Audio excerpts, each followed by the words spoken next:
Hello, ici Dorine, Et Cyril, des investisseurs sereins. après plusieurs années de travail en tant qu'ingénieur, nous nous sommes lancés en investissement immobilier. Après 5 années d'acquisition, nous étions devenus libres financièrement. Dans ce podcast, nous vous partageons les stratégies et les bonnes pratiques pour développer votre intelligence financière. Dans le but non seulement d'être plus riche sur le papier, mais avant tout pour devenir plus libre et plus heureux. Alors, ouvrez grand vos oreilles et préparez-vous à atteindre vos objectifs. Les 3 circonstances où l'on doit mettre de l'apport. Hello les investisseurs sereins, j'espère que vous êtes en pleine forme. Aujourd'hui, j'ai envie de revenir sur la notion d'emprunt et d'apport. Parce que oui, vous l'entendez absolument partout. Moi aussi, je vous bassine. Il faut toujours mettre le moins d'apport possible et d'utiliser au maximum l'effet de levier de la banque. Je vais juste réillustrer ce principe par rapport aux investissements que Cyril et moi, nous avons faits. En l'occurrence, nous, on avait beaucoup d'argent de côté avant de commencer nos investissements en immobilier.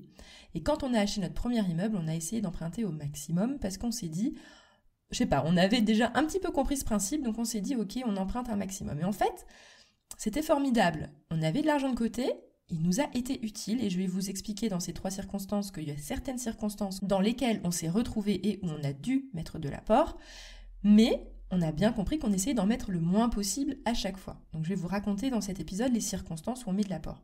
Mais c'est juste pour vous parler donc que nous on a pu acheter nos 3 immeubles avec une énorme part d'emprunt. Il y a quand même eu de l'apport, ça c'est clair. Mais grâce au fait qu'on n'a pas tout consommé ce qu'on avait en trésorerie, on a pu, après nos investissements, après avoir quitté nos emplois, on a pu continuer à investir grâce à ce cash qu'on avait gardé.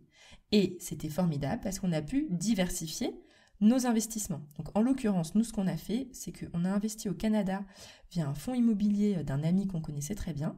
Donc pour le coup, les banques elles prêtent pas pour investir au Canada. Donc on était bien content d'avoir encore de l'argent de côté pour pouvoir l'investir au Canada. Ce qui fait que notre patrimoine immobilier est beaucoup plus diversifié que si on avait mis tout notre apport dans les immeubles en France et on n'aurait pas pu continuer à investir derrière après avoir quitté nos emplois.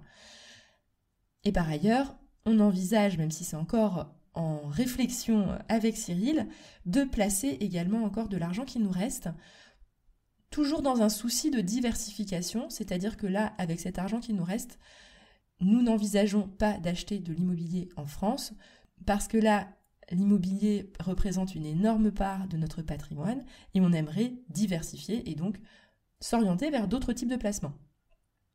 Voilà, j'espère que cette illustration en parlant de notre cas personnel vous fait un peu tilt pour comprendre que l'apport, en fait, vous le gardez, mais c'est pas pour ne rien en faire, c'est juste pour l'utiliser plus tard, une fois que vous aurez terminé votre phase d'endettement. J'attaque maintenant les 3 circonstances où, en effet, on se retrouve contraint à mettre de l'apport. La première circonstance qui est la plus commune, c'est pour obtenir le prêt. En effet, parfois, quand on demande un prêt, en fonction de notre dossier, en fonction de la façon de le présenter, en fonction de sur quel banquier on tombe lors du rendez-vous, il peut s'avérer assez difficile d'emprunter 110%, c'est-à-dire frais de notaire inclus. J'aime pas trop les gens qui disent que c'était facile avant et maintenant c'est difficile. Moi, je pense que emprunter à 110%, c'est toujours quelque chose d'un peu technique qui va correspondre à certains dossiers, mais qui vont être plus difficiles pour d'autres. Mais c'est toujours possible et ça se négocie. Mais en réalité, la plupart des personnes finissent quand même par mettre un apport au moment de l'achat. Surtout les frais de notaire. C'est assez rare quand même d'obtenir un prêt où les frais de notaire sont payés. Alors la seule petite astuce, nous en l'occurrence, on n'a pas payé les frais de notaire pour le 3e immeuble parce qu'on commençait à être un petit peu plus aguerris et on a utilisé l'astuce de l'acte en main. L'astuce de l'acte en main, ça consiste en fait de dire que dans le compromis, on décide de dire que c'est le vendeur qui va payer les frais de notaire.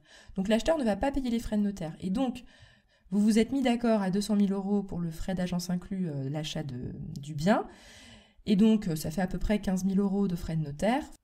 Le principe de l'acte en main, c'est de se mettre d'accord avec le vendeur et le notaire pour dire, écoutez, quand on rédige le compromis, est-ce que vous pouvez inclure les 15 000 € dans le prix Comme ça, en fait, en réalité, ce seront les vendeurs qui vont payer les frais de notaire et c'est donc pas l'acheteur qui va payer les frais de notaire. Ce qui fait que dans le compromis, on va écrire 215 000 €.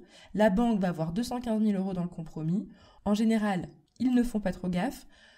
Je ne sais pas exactement, en tout cas, nous, c'est passé. C'était bien écrit dans le compromis que c'était un acte en main, mais la banque a juste lu le chiffre 215 000 €. Ok, bon, je finance 215 000 €. Ça, c'est un peu comme ça qu'on peut faire le fameux 110%. C'est une technique qui est utilisée, et nous, qu'on a utilisée en effet pour notre troisième immeuble, ce qui fait qu'on n'a pas eu de frais de notaire à payer pour le troisième immeuble. Mais dans la plupart des cas, quand on débute, quand on n'a pas trop envie de faire un acte en main, ou si jamais, par exemple, les vendeurs ne veulent pas faire l'acte en main, peu importe, en fait, on se retrouve à payer les frais de notaire. Et parfois également, j'en viens, c'est-à-dire que pour obtenir un prêt travaux, il va y avoir une condition d'apport par rapport aux travaux. Ça peut aussi arriver. Donc en fait, ce que je veux juste vous expliquer sur ce premier point de la circonstance de mettre de l'apport pour obtenir le prêt, c'est que si vous avez démarché plein de banques, vous avez fait de votre mieux et que vous vous retrouvez avec une proposition où vous devez mettre de l'apport, il vaut toujours mieux faire le prêt que d'abandonner et de ne pas faire le prêt. Donc oui, dans ce cas-là, vous mettez de l'apport. La deuxième circonstance où on va faire appel à notre trésorerie avec notre cash, notre apport, c'est notamment pour la partie travaux. Parce que c'est assez difficile de se faire financer l'intégralité des travaux parce que souvent ça va dépasser, il va y avoir des imprévus. D'ailleurs, une recommandation que je vous fais qui est un petit peu borderline, mais nous, ce qu'on a fait, en effet, je le confirme, c'est-à-dire que il faut gonfler les devis au moment où vous demandez le prêt travaux, c'est-à-dire pour prévoir plus large que ce que vous avez pensé en réalité. Donc vous vous débrouillez, soit vous demandez à un entrepreneur qui vous savez est très cher, comme ça vous avez un devis très cher, et puis après vous allez démarcher d'autres entrepreneurs pour avoir un devis moins cher. Ils vont pas tilter si jamais c'est une autre entreprise. Ce qu'ils veulent, c'est juste un devis officiel des travaux du bien que vous allez rénover. Donc oui, organisez-vous pour avoir un devis assez gros, de telle sorte à ce que vous ayez l'enveloppe travaux la plus large possible. Et après, tant mieux si jamais vous faites moins de travaux. Ça, c'est juste une petite astuce qu'il faut connaître. Je pense qu'elle est un peu tacite chez tous les investisseurs. Il faut absolument gonfler les prix des travaux quand on fait la demande de prêt travaux à la banque pour prévoir large et pour emprunter le maximum. Mais il se peut en effet qu'il faut prévoir cet apport au cas où. En fait, voilà, l'idée, c'est que je veux que vous compreniez que votre apport, si jamais vous avez 50 000 € sur un compte en banque, il ne faut pas que vous vous débarquiez au moment de l'achat en disant « Ah c'est bon, j'ai 50 000 € d'apport ». Non, fais de ton mieux pour les garder. Donc si en effet, tu as dû les mettre un petit peu pour les frais de notaire, ok, tu as dû en mettre parce que tu n'as pas réussi à avoir l'intégralité, mais bon, c'est pas dramatique. Mais garde tes 35 000 qui restent, imagine tu as mis les frais de notaire à 15 000, tu as les 35 000, garde-les en matelas de sécurité si jamais tu dois injecter des travaux supplémentaires qui ne sont pas prévus. Donc tu essayes d'emprunter un maximum au niveau des travaux et tu as tes fameux 35 000 € qui te restent que tu peux injecter si tu as besoin dans les travaux. Donc voilà, ça c'est la deuxième circonstance où vous devez mettre de l'apport. C'est tout simplement en fait de prévoir cet apport au cas où de dépassement de travaux.